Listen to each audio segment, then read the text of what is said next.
नमस्ते times drive family, मैं हूं क्रांति संभव। स्वागत है आप सभी का टाइम्स ड्राइव शो के लेटेस्ट एपिसोड में, जिसमें कार्स भी हैं, मोटरसाइकिल्स भी हैं, नई नई खबरें भी हैं। तो सबसे पहले बताते हैं कि आज के एपिसोड में अगले आधे घंटे में क्या कुछ खास आप देखने वाले हैं। टाइम्स ड्राइव शो में आज पहली बार बजाज और ट्रायम्फ के टाई अप के बाद निकलने वाली 400 स्पीड और स्क्रैम्बलर। एमजी कॉमेट के रियल लाइफ टेस्ट में बताएंगे what we liked and what we didn't. और खास बातचीत मर्सिडीज बॉस के साथ समझेंगे कैसे लग्जरी कार मार्केट इंडिया में कर रही है बूम।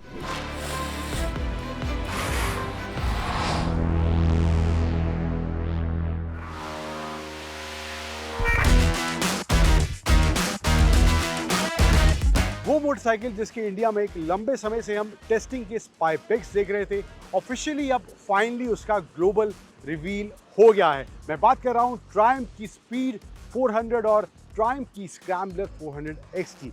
और यही वो मोटरसाइकिल है जो बजाज और ट्रायम्फ के कोलैबोरेशन के तहत इंडिया में भी लॉन्च करी जाएगी। तो क्या डिटेल्स हैं इन दोनों बाइक्स को लेकर, क्या ऑफर करा गया है, थोड़े बहुत स्पेसिफिकेशंस जो इसके हमें सुनने को मिले हैं, क्या है वो सभी बात करते हैं उनकी इस वीडियो में।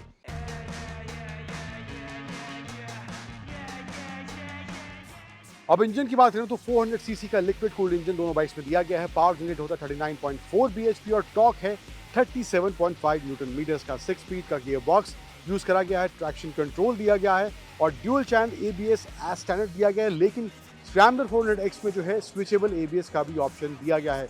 LED लाइटिंग का इस्तेमाल करा गया और फ्रंट में 43 mm अपसाइड डाउन फोक्स देखने को मिलते हैं।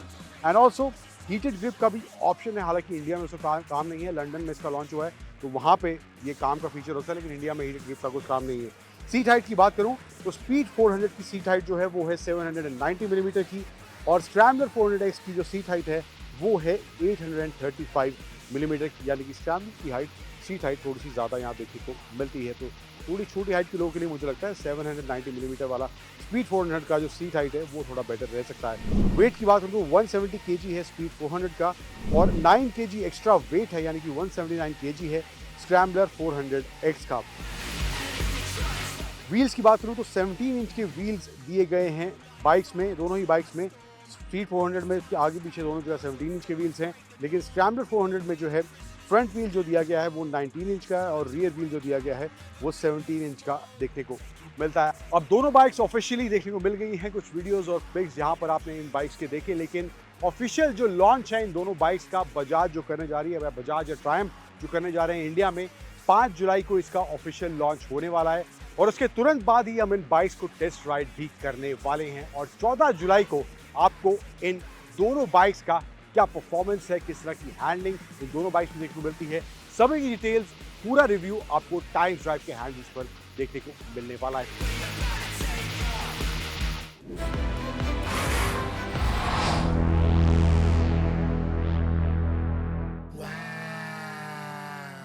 Watch this. अब एक चीज इस MG कॉमेट को लेकर बिल्कुल साफ है, क्यूटनेस जो है वो ओवरलोडेड है इस गाड़ी में। पिछले 3-4 दिनों से मैं इस गाड़ी को चला रहा हूं और जहां से भी ये गाड़ी निकल रही है एटलीस्ट 10 में से 9 लोग इसे वापस मुड़कर देख रहे हैं। लेकिन क्या क्यूट होने के साथ साथ ये MG कॉमेट एक प्रैक्टिकल गाड़ी है नहीं, एक प्रैक्टिकल परचेज आपके लिए बन सकती है नहीं, स्पेशली जब आप सिटी पर्पस के हिसाब से इस गाड़ी को लेना चाहते हैं। तो पिछले 3-4 दिनों में क्या मेरे ऑब्जर्वेशन रहे हैं, 5 ऐसी चीजें जो मुझे इस कॉमेट के बारे में अच्छी लगी हैं और 5 ऐसी चीजें जो मुझे इस कॉमेट के बारे में अच्छी नहीं लगी हैं, उसके बारे में मैं आपसे बात करने वाला हूं इस वीडियो में। नमस्कार, स्वागत है आप सभी का टाइम्स ड्राइव के इस वीडियो में। मैं हूं अंकुर तनेजा। बात करते हैं MG कॉमेट के रियल वर्ल्ड टेस्ट की।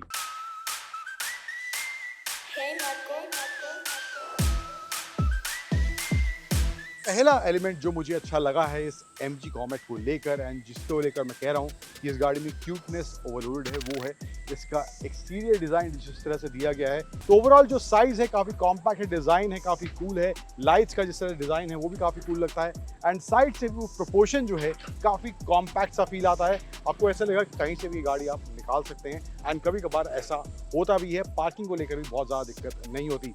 व्हील जो दिए गए हैं 12 इंच के व्हील्स हैं, 145 सेक्शन की चारों व्हील्स जो इसमें दिए गए हैं एंड रियर में भी जो फील है, जो लुक है, काफ़ी कूल, काफ़ी क्यूट देखने में जरूर लगता है। स्ट्रिप दी गई है, LED स्ट्रिप यहाँ पे एंड टेल लाइट भी यहाँ पे कुछ इस तरह से देखने को मिल रही है। अब ये कुछ इसके डिज़ाइन में चीज़ें मुझे अच्छी लगती हैं, specially in terms of exterior. अगला जो एलिमेंट है जो मुझे अच्छा नहीं लगता है इस कॉमेट के बारे में, वो आपको दिखाता हूँ।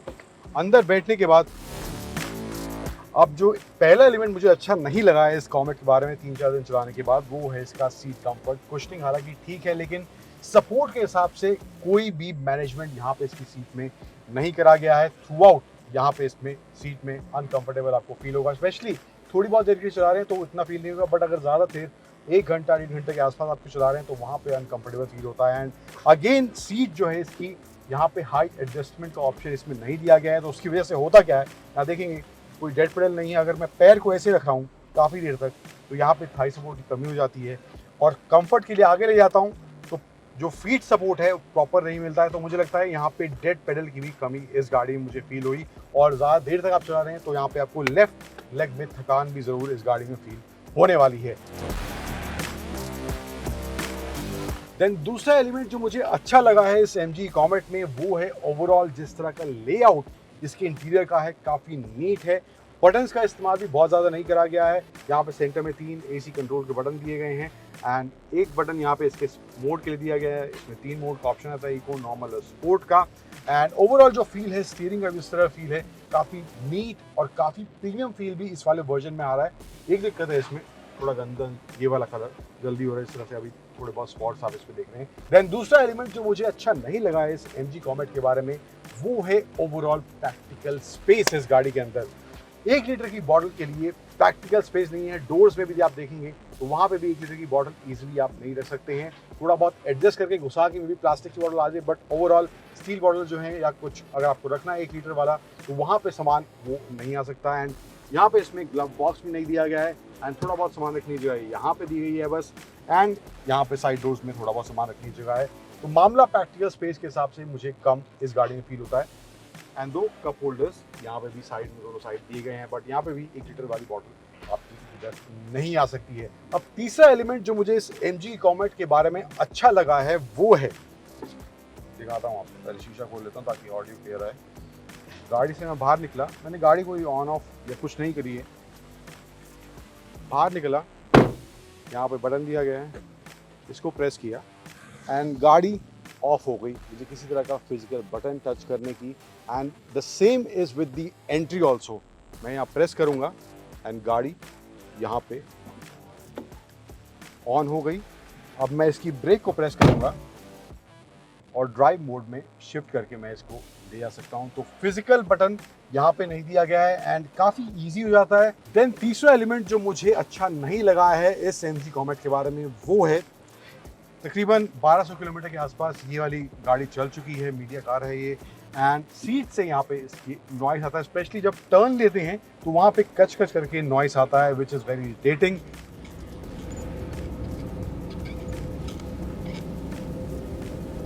एंड ज़्यादा गाड़ी चली नहीं हुई है तो मुझे लगता है वहाँ पर भी थोड़े सुधार की ज़रूरत है। एंड नॉइस जो आता है इसकी विंडो में भी यहाँ पे देखने को मिलता है। अभी गाड़ी फिलहाल खड़ी है, थोड़ा बहुत अगर आप खराब रास्ते पर जा रहे हैं तो कच कच इसकी विंडो से भी कुछ इस तरह की नॉइस यहाँ पर सुनने को मुझे मिली है।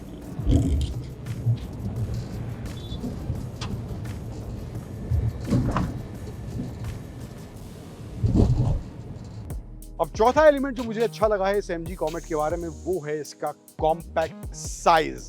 एंड चौथा एलिमेंट जो मुझे अच्छा नहीं लगा है इस MG कॉमेट के अंदर, जो ड्राइव पर फर्क डालता, थोड़ा कंफर्ट में और कन्वीनियंस ऐड करता, अगर वो एलिमेंट भी यहाँ पे होता है। जैसे कि इसमें स्टीयरिंग में टिल्ट का ऑप्शन है लेकिन टेलीस्कोपिक का ऑप्शन नहीं दिया गया। अब यहाँ पर होता क्या है, सीट मैंने अपने हिसाब से एडजस्ट करी है, आगे पीछे मैं कर सकता हूँ, ऊपर नीचे करने का ऑप्शन नहीं है। अब मैं थोड़ा लेग को कंफर्ट देने के लिए पीछे करता हूँ सीट को, तो यहाँ पे स्टीयरिंग का जो रीच है थोड़ा ज़्यादा पीछे हो जाता है। अब मैं इसको आगे करना चाहूँ तो वो ऑप्शन यहाँ पे नहीं दिया गया है। थोड़ा आगे जाता हूँ अच्छे से स्टीयरिंग पे होल्ड बनाने के लिए, तो लेग का कंफर्ट चला जाता है। तो ये फैक्टर मुझे लगता है कुछ थोड़े बहुत मिसिंग है इस MG कॉमेट में। एंड यहाँ पर अगर टेलीस्कोपिक वाला ऑप्शन भी होता है तो थोड़ा और कन्वीनियंस ऐड यहाँ पर इसमें हो सकता था। अब सेकंड रो प्रैक्टिकलिटी की बात करूँ तो स्पेस बैठने के लिए वहाँ अच्छा खासा है। अगर एवरेज हाइट के लोग आगे दोनों बैठे हैं तो पीछे बैठने का स्पेस अच्छा खासा है। हालांकि बूट स्पेस बिल्कुल नहीं है, आप एक आध लैपटॉप बैग ही वहाँ रख सकते हैं, बट ओवरऑल अगर 4 लोग बैठना चाहते हैं तो पीछे बैठने का स्पेस अच्छा है। दिक्कत जो पीछे बैठने वाले लोगों के लिए लिए होगी, वो स्पेस की नहीं है, बट थाई सपोर्ट जो है बिल्कुल भी इस गाड़ी में देखने को नहीं मिलता। आपको एकदम नी अप करके इस MG की कॉमेट में बैठना पड़ेगा। अब पांचवा एलिमेंट जो मुझे इस MG कॉमेट के बारे में अच्छा लगा है वो है इसकी रेंज को लेकर। तकरीबन फुल चार्ज होने के बाद 200 किलोमीटर का रेंज ये डिस्प्ले में दिखाता है। मैं थ्रू आउट इसको 3-4 दिन से विद AC चला रहा हूँ। गर्मी ज़्यादा है तो ऑब्वियसली बिना AC के चला नहीं सकते, तो वहाँ पर 1 किलोमीटर चलाने के बाद तकरीबन 2 किलोमीटर का रेंज डिप मुझे इस कॉमेट में देखने को मिल रहा था विद AC ऑन। तो मुझे लगता है 200 का दिखा रहा है तो 130-40 के आसपास का अगर आप AC के साथ चला रहे हैं तो उतना रेंज ये आपको दे सकती है। अगर आप थोड़ा और रफ या स्पोर्ट मोड में चला रहे हैं तो रेंज इसका और डिप वहाँ पे हो जाएगा, लेकिन विदाउट AC चलाएंगे तो वहाँ पर थोड़ा एक्स्ट्रा रेंज आपको इस MG कॉमेट में मिल सकता है। बट अदरवाइज 140-150 के आसपास का नंबर मुझे लगता है ये गाड़ी आपको इन टर्म्स ऑफ रेंज दे सकती है। अब पांचवा और फाइनल एलिमेंट जो मुझे अच्छा नहीं लगा है इस MG कॉमेट के बारे में वो है डिज़ाइन। हालांकि देखने में इसका क्यूट लग रहा है, पर इस तरह का डिज़ाइन होने के कुछ कॉन्स भी हैं, जैसे कि अंदर बैठे थ्रू आउट अगर सड़क में थोड़ा सा भी ऊपर नीचे सड़क है तो वहाँ पर आपको बॉडी रोल थ्रू आउट इसमें फील होता रहेगा। एंड सीट कंफर्ट की बात तो मैंने आपसे कर ही दी है। एंड ऑल्सो हाई स्पीड में जब आप चला रहे हैं तो वहाँ पर बहुत ज़्यादा स्टेबल ये गाड़ी आपको नहीं फील होगी। 80-90 के आसपास ही चला रहे हैं तो मुझे लगता है वहाँ पर भी आपको उतना कॉन्फिडेंस नॉर्मल कार के मुकाबले इस गाड़ी को उतनी स्पीड में चलाने में नहीं आएगा।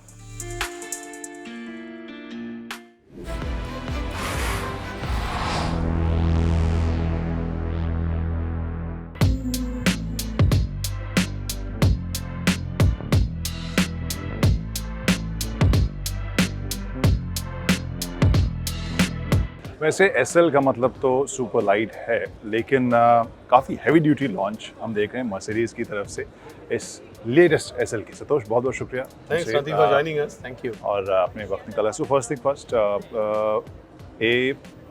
why did you think of launching it right now, and B, where does this fit? आपने जो इस साल का अपना स्ट्रैटेजी तैयार किया। So firstly, SL is a cult.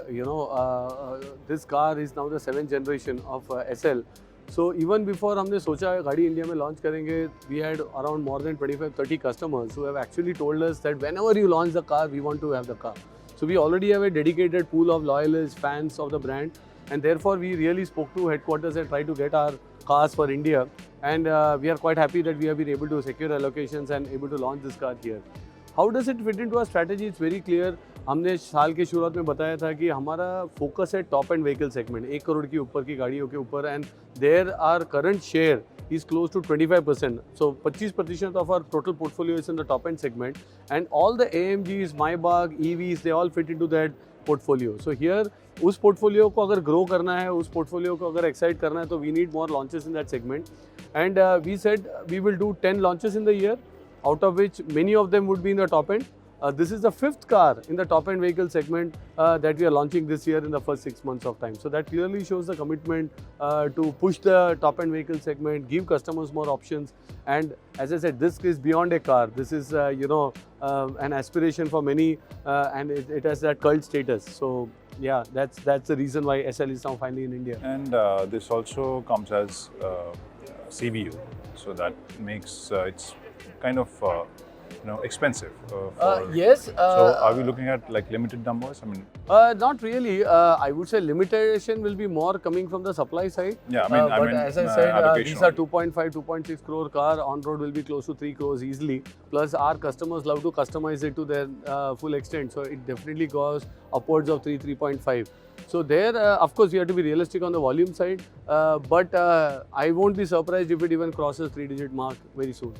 oh, I mean, so any indicative numbers, bookings? No, inquiries? these bookings, as I said, we have more than 30 customers who have already booked the car even before we launched it, even without announcing the booking. So what has changed? I mean, last maybe couple of years, maybe 2 years, you mentioned a specific India-specific model. I mean, customized G-Wagon as well. Correct. What has changed? That जो इतने सालों में हम देख रहे थे, एक तो पहले वेटिंग पीरियड का डिस्कशन लगातार हो रहा था, but at the same time आपने कहा कि एलोकेशन बढ़ रहा है इंडिया के लिए। What has changed and किस तरह का दिख रहा है आने वाले time? No, clearly there is a lot of focus on India as a market. India में growth हो रहा है, and it's not about the growth, it's about the quality of growth also. Because अगर आप luxury market की बात करो, so it's not growing like leaps and bounds. Single digit growth अगर आप देखो तो we are growing by double digit and others, but that's good. But again, our growth is in the top end, and Mercedes-Benz globally also is very clear that we will focus on the top end of the segment, Maybach, AMGs, EVs, and here India is also able to reflect that maturity of the luxury car segment. So with 25% of sales coming in that segment, it clearly shows a potential for Mercedes-Benz also to start looking at India more favorably, trying to see how we can give more cars to that segment. And therefore, we are able to see, the, as you rightly mentioned, the G-Wagon customized for India with an Adventure Edition or an SL that we are, which is in huge demand worldwide, but we are still able to get the car for India. And how is the booking status, waiting period status? Today, I would say on some of the car lines, we have been able to bring it down with increased production, like the A-Class, the E-Class, C-Classes, we have been able to really ramp up on production. The S-Class, Maybach, GLS, GLE, they still have 5 to 6 months of waiting. And the CBUs have up to 24 months. So I can say the waiting period ranges from 2 months to 24 months based on different model lines. And which is the hardest car to, hardest Mach to get right now? The hardest is still the G63 AMG because that is the longest of 2 years. But the S-Class Maybach and the GLS Maybach also has huge waiting period. We have more than 11 to 12 months of waiting period for the S-Class Maybach, the CBUs. हाँ, वहाँ पे किस तरह से आपने reaction देखा है लोगों का, कस्टमर्स का, क्योंकि वहाँ जो नंबर्स हैं वो काफ़ी ज़्यादा, मतलब प्राइस होने के बावजूद। सो ये मैं जैसे कहा, इंडिया का एक लग्जरी सेगमेंट में एक मैच्योरिटी आ रहा है। पहले लोगों को था कि चलो ब्रांड ले लो कुछ भी, इवन अगर जो चीप है वो ले लो, but today they want not only they want good products, they want products which are loaded, they want also aspirational brands and aspirational products. तो उसके लिए कस्टमर वेट करने के लिए तैयार है, उसके लिए कस्टमर पैसे देने के लिए तैयार है, and that is shows that it's a true luxury growth than just some people buying badges, but they are now really buying the product.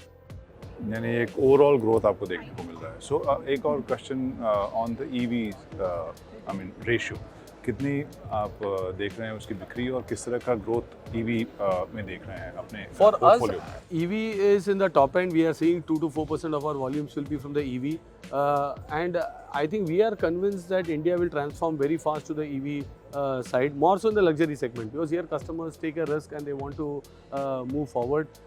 And we are fully committed. मैंने जैसे कहा, अगले 3 से 4 साल में 25% of our portfolio will be EVs. And production जो constants होते थे अभी हाल फिलहाल तक, अभी how is the situation right now? Still on, we have started second shift operations from December in our plant, so we are trying to increase more production there. But अगर मैं supply chain की बात करूँ, आज भी parts की shortage, certain components की shortage still है. Also the cost of logistics shipments have also gone up, so that is putting pressure on pricing, that is putting pressure on also delayed deliveries to some extent. But we are trying to do our best at this stage, but it is better than last year. अभी हाल फिलहाल में हमने देखा कि Elon Musk ने India market के बारे में काफ़ी फेवरेबल एक पॉइंट ऑफ व्यू रखा है। As an experienced Indian manufacturer who is operating in India, क्या सलाह या क्या सुझाव आपकी तरफ से होगा उनके लिए? What kind, how do you read this? हम तो ये कहेंगे कि we are here for 28 years India में. We have been strategically patient for the market. We have grown this market, we have made the market. So ideally competition is welcome. They should actually just plan and go ahead with whatever plans they have. But we cannot comment on what they want to do. But we are confident of the market. We have invested. We continue to remain invested. So the EV market is, especially the premium segment, it is going to grow at a very rapid rate. That's what I think there is no choice. All the companies have to decarbonize. It's our responsibility to decarbonize. And when we say EVs is the one step towards tailpipe emission, and हम तो उसके beyond जा रहे हैं. In fact, अगर आप Mercedes-Benz की बात करो तो we are talking about ambition 2039, where we are talking net zero carbon emissions, which means not only tailpipe, but पूरी गाड़ी की recyclability, पूरा supply chain and distribution chain को हम net zero करेंगे in terms of carbon neutrality. So the task is much bigger than just EV or a tailpipe, and we are fully committed to that. Thank you, sir. Thanks for joining us. Thank you.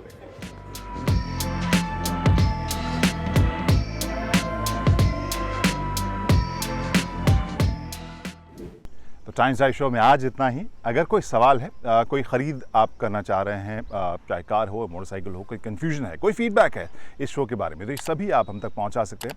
हमारे सभी social media handles आपकी TV screen पर फिलहाल मौजूद हैं और वहां पर आप हमें फॉलो करके अपने सवाल, अपने क्वेश्चंस या फीडबैक भेज सकते हैं। हम इंतज़ार करेंगे और हमारी पूरी टीम अब हाजिर होगी एक नए एपिसोड के साथ 1 हफ्ते बाद। तो तब तक के लिए bye bye, drive safely, see you soon.